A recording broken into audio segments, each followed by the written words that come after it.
This isn't the video I planned on creating, but then earlier this week a man walked into a game tournament and shot people. Video games are designed to make us feel powerful. In a video game, the fate of the world is in our hands, and we feel like we can do something about it. The real world feels less like that.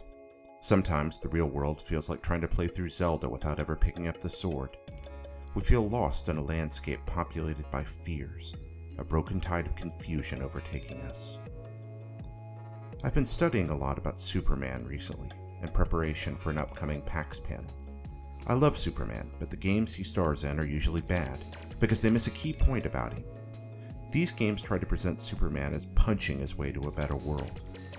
But strength isn't what makes Superman great.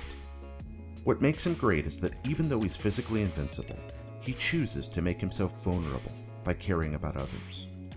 Because he cares, he refuses to seize absolute power and dictate the course of our lives. Yet also because he cares, he refuses to surrender to despair and just let bad things happen. The frequency at which violence manifests itself in American society has overwhelmed our collective consciousness. We begin to accept that these things must continue to be because they are hard to change. We feel powerless, and we turn on one another in our frustration. But the truth we learned as children is still true. We aren't powerless. We can still make the world a better place. We can't reach inside someone at the moment of violence and force them to change course. But we can show respect and kindness to those who are different than us.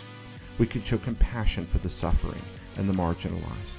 We can find the money and create systems to treat the unwell and the despondent and help them heal.